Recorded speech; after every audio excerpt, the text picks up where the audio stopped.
social justice and mutual trust in the conflict zones of northeast Nigeria. We'll take a look at how sensitization training helps to build sustainable peace in northeast Nigeria. With illegal trade pushing hundreds of wildlife species to the brink of extinction, the United States and dozens of other countries pledged to treat wildlife trade as a serious crime.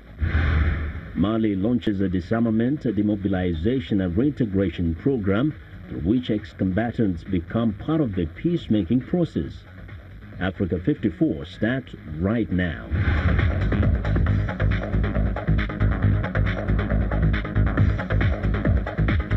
Hello and welcome to Africa54. I'm Chamberlain Uso at Channel Television here in Lagos. I'm joined by Vincent McCory at Voice of America in Washington. Well, thanks a lot. I'm Vincent McCory at our global headquarters in Washington, D.C. Happy to be with you again for another edition of Africa54. Let's start off with a look at what's being done to sustain peace in northeast Nigeria. Chamberlain Uso in Lagos brings you that story. Oh, yes, indeed. Social justice and mutual trust in conflict-prone communities in northeast Nigeria have been identified as key to maintaining peace in the region. This is among issues that form discussions at a sensitization training organized by the Presidential Committee on Northeast Initiative for religious leaders, traditional rulers, and lower court judges. Northeast Nigeria has in the last 6 years been a hotbed for different forms of crisis that has resulted in recurrent conflict in most states of the region. Taraba is one of the northeast states with less experience of Boko Haram, compared to Adamawa, Borno, Yobe, Gombe and Bauchi. The restoration of sustainable peace through building of mutual trust and social cohesion in conflict areas took center stage at a training for imams, traditional rulers and lower judges in Taraba State. The Presidential Committee on Northeast Initiative, PCNI, which is saddled by the federal government with the responsibility of rebuilding crisis-ravaged states in the region, put the event together in partnership with the Taraba State government. The ideals of this workshop will remain in the rush, I used to say it, unless and until it is anchored around these ideas of love for one another, rule of law, peace and tolerance. There will be need for this country to identify what is the root cause of insecurity in this country. The National Orientation Agency insists that for peace to reign better, Nigerians must do away with intolerance, bitterness, and stand for what is right at all times. The right thing will transform Nigeria and Nigerians for peace and peaceful coexistence. If you don't do the right thing, there is no way for the peace. Lower court judges at the training were also reminded on passing fair judgments to uphold the confidence of the people in the judiciary, rather than taking the law into their hands, which will in turn promote peace. Relative peace has returned to Nigeria's northeast, as well as other countries also affected by the Boko Haram insurgency. However, in Cameroon, small-scale attacks in the far north, in addition to a conflict between government forces and Anglophone separatists, potentially threaten stability. Joining us now to talk about preventing the conflict from deteriorating is Hans Hunger, who is a Central Africa senior analyst with International Crisis Group. He joins us from our studios in Abuja. Welcome to the program. And let's start off with the clashes between security forces and Anglophone separatists are resulting in killings. Kidnapping are also becoming rampant, and civilians are in a difficult place at the moment. What, in your recommendation, do you think the authorities need to do to end the crisis and secure the lives of civilians?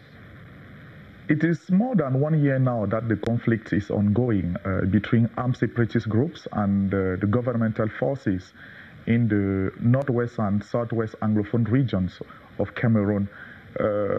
Some steps have been taken by the government to try to solve it, but none of it is political and really genuine. we definitely think that the question of dialogue, even if it is a word that is coming up in all conversations, need to be straight put on the table, an inclusive dialogue that will include all the fringes of the Anglophone movement with the Cameroonian government.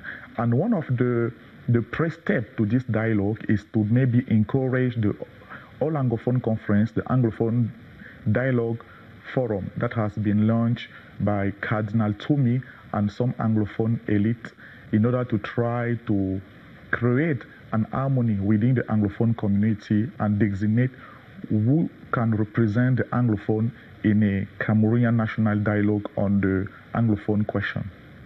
Now, trust is a very key component to build in communities affected by violence. What can be done to quell the tension in the English-speaking region so as to avoid escalation of this entire scenario?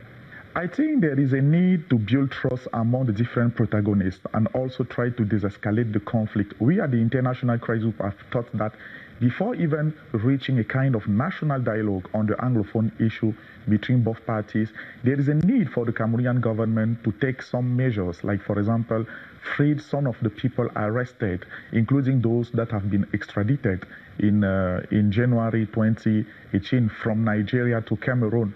That could include also different measures like reconstruction of some of the villages that have been burned down by Cameroonian military during operations there. There are some steps that are needed to build trust within the party before even getting into the dialogue. And this step should not be taken only by Cameroonian government. The Anglophone separatists themselves also have to move from a kind of radical approach. And one of the concessions that they could make if the government is going toward these gradual de-escalation steps is maybe allowing schools to be reopened in the Anglophone regions. As maybe some of your viewers could be aware of it, it is more than 2 years now that the interim government of the Anglophone separatist group has launched the no school action in the Anglophone region. The government has been asked severally to engage in dialogue with the Anglophones. But how viable can this option be, considering the stance of both parties? It's difficult to reconcile the two stands, but definitely it is possible.